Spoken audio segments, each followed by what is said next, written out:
Ho, ho, ho. We got a big one for you today. These are news updates, friends. We got U.S. military bases in the U.S. going on alert and increasing their security. You may want to pay attention to what's going on out there as well. Trump is now to be sentenced within days. This is a big shakeup. We have the latest on that. President Biden bans the gas-heated water heaters. Just like that. You know, it must be good to be the king. We got some information on that. We need to keep you updated on that. We're going to address the Sean Ryan email with the shoemate guy. I don't want to, but we're going to. I got the receipts. Yeah, let's get into the gravimetric propulsion stuff. Like I said, we got some receipts. We're going to. I hear a lot of people talking about it. We got to address it. New York City can't get applicants for its police force. And we have a regional emergency in Crimea after oil tankers have an oil spill there, plus a whole lot more. Let's jump right into it. Welcome to the Poplar Report. I'm Steve Poplar. I'm an accountant by trade, and these are news updates that you won't hear out there in the mainstream media. We'll keep you updated and keep you informed on the biggest news out there. All right, the Biden administration has issued a rule that will remove about 40% of the tankless water heaters in the next couple years. Now, there's a lot of electric tankless water heaters. Those will be okay. But the gas-powered ones, no, they're going to be banned.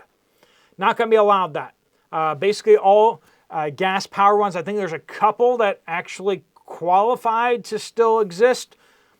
But the rest are going to be banned in the next couple of years. This is a rule change that he has just decreed because he can, apparently. If you were laughing when they banned the incandescent light bulbs, I imagine you're probably not still laughing about that one because it's a pain in the rear end. Well, they're about to do the same thing to tankless water heaters that are gas-powered, gas-heated. All right, let's get over here to New York City with Trump. He's been ordered to appear in court for sentencing January 10th. The left-wing nutjob judge seems to be indicating that there won't be incarceration, which is, we'll get back to that. No word yet on if Trump will appear in person or do so remotely. Apparently he is allowed to be remotely. He may just choose not to. I hope he kind of doesn't. But anyway, so apparently no prison time, according to the judge, for this paperwork error that was advised by his attorney. Yeah, paperwork error. Just reminding everyone that these felonies are, he misclassified, or his accountant misclassified these funds, didn't say what they were for. Classified them as legal expenses. I will note that other presidential candidates have done the exact same thing. And I'll also note that this is a federal crime that's being prosecuted by a local court, which isn't supposed to happen because the federal prosecutors realized that they couldn't prosecute this. Anyway, all sorts of shadiness with that. Absolutely political hit job on him. And this idea of incarceration for this is absolutely insane. All right, speaking of insane, President Biden has awarded Hillary Clinton and George Soros the Medal of Freedom, making this the funniest or saddest moment of his presidency. Yikes. George Soros, yeah, the guy who's been getting all these district attorneys into office that have refused to prosecute murders and assaults and all sorts of things. Yeah.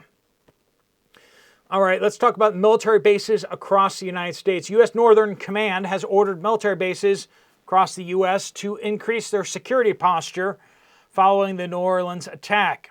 All bases have suspended their Trusted Traveler program, which will probably impact up to thousands of CIA officers across the nation. and you should be sad about that. We broke the news 2 days ago. I'll remind you that Texas state offices have gone on red alert several days ago. And that was based apparently on information provided by the feds to them. So apparently the Defense Department is doing the same kind of thing, but we got the scoop on that a while back, if you were paying attention, 2 days ago.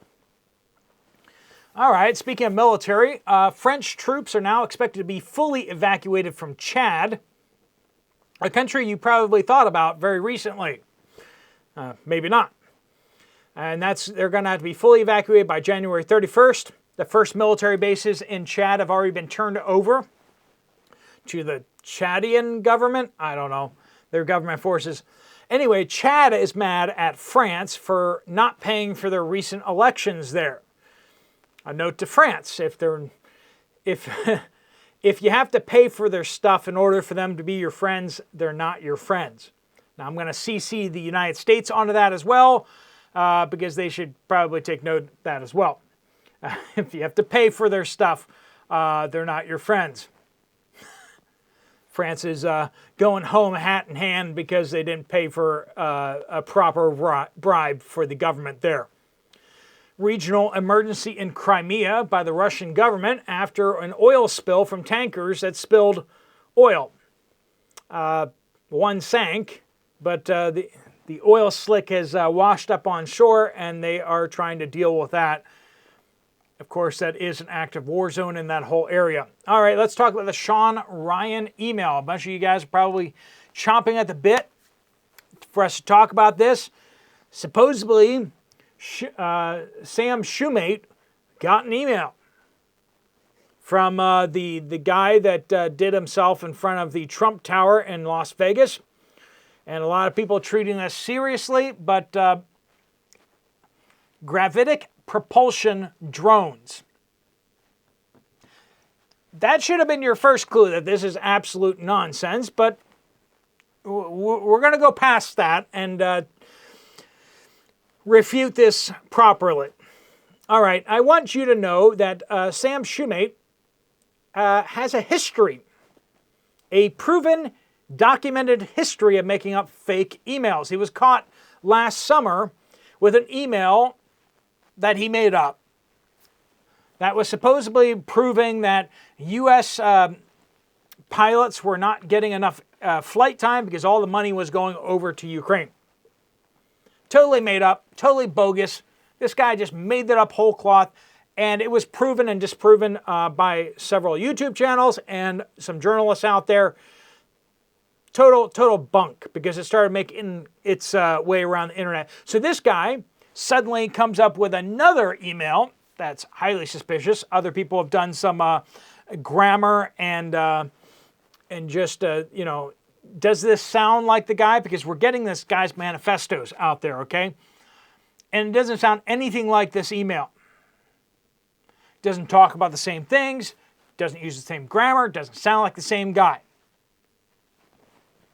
Sam Shoemate is a total huckster, and I'm going to go out there and say totally bunk.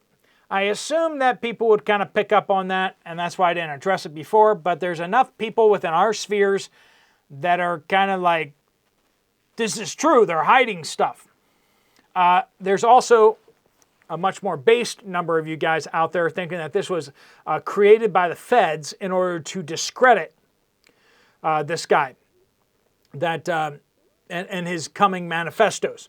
That's a little more based. I kind of see where you're coming from in that, but I'm going to go with this Sam Shoemate guy just wants his little moment in the sunlight. Yeah.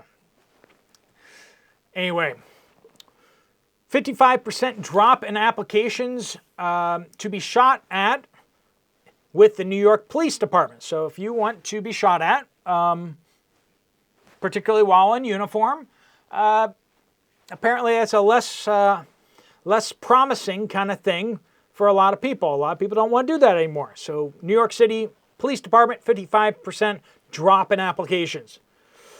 Duties also include showing up after grisly crime scenes, not before, not preventing, but afterwards, to document what happened. Exciting stuff. And being a proverbial punching bag for woke politicians. So I don't know why people wouldn't want to sign up for that.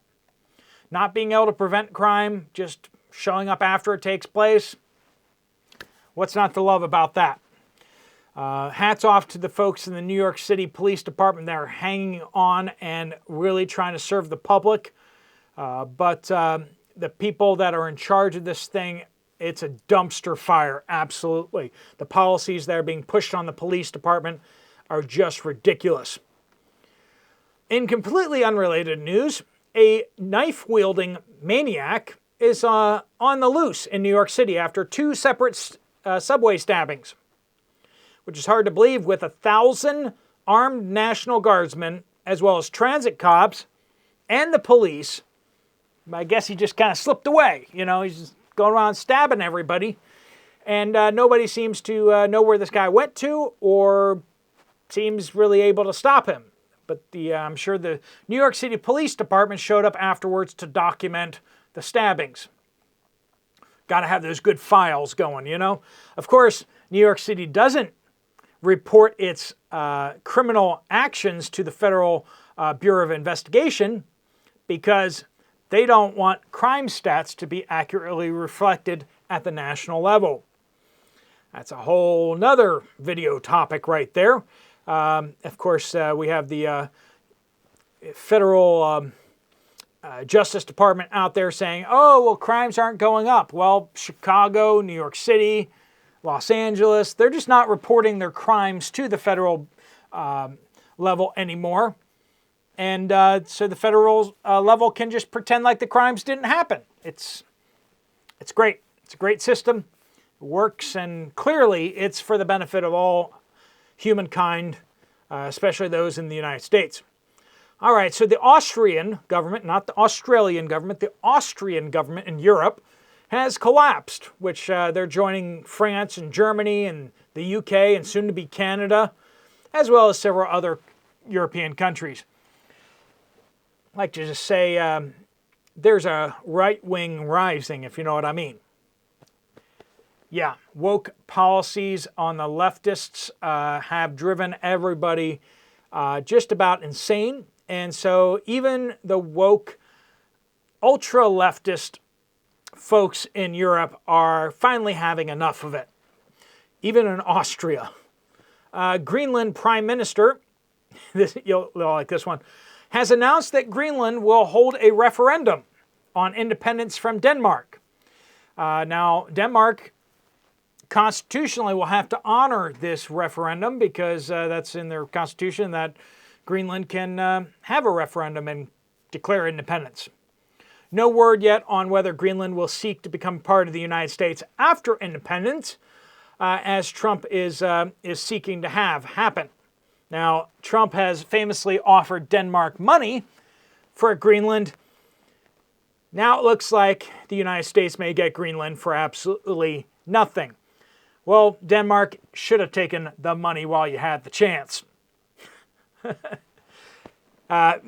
We don't know that Denmark is going to, we don't know that Greenland's going to try to join the United States, but I imagine that if they do declare independence, that will be on the table. Anyway, it would open them up to tons and tons of tourism, and interesting fact that Greenland is actually closer to New York City than it is to Copenhagen. And the United States seems to be handling the drone crisis over its military bases a little bit better than Denmark too. But that's a whole nother subject right there, right? Syria, yes, I know, you're like, let's hear about Syria. Well, this is good news, actually. Syria resuming international flights to their capital of Damascus this Tuesday. So a couple days from now, the terrorists will be able to get to the United States more conveniently on dedicated flights. So that's good for them, I guess. Honduras. Speaking of people coming into the United States, Honduras is now threatening to evict the United States Air Force from an air base down there because they're upset with the coming deportations of their citizens from the United States. You know, we deport them and they're going to deport us too, I guess, or something. I hope Trump just looks at them and says, try to evict us. Just try. I bet the Air Force security guards will be able to hold off the Honduran army. I bet they would. Anyway, Mexico is now changing their position and now refusing to receive any deportations of non-Mexican citizens. Before they had agreed to it, they're like, yeah, you can send back people here that aren't Mexican citizens but are being deported from the United States. And we're like, cool. And of course, now that we want to actually do it, they're like, well, we were just joking. Yeah, anyway, Mexico. Trump's got a handful with the president down there. She's just an absolutely two-faced politician. She says this thing over here, and then she turned around and says another thing, and it's just like she's going back and forth.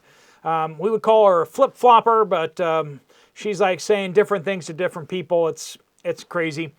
Anyway, thanks so much for watching these updates. We're going to keep you posted on what's going on in the world. Just lots and lots of news, so I wanted to cover them all in one video.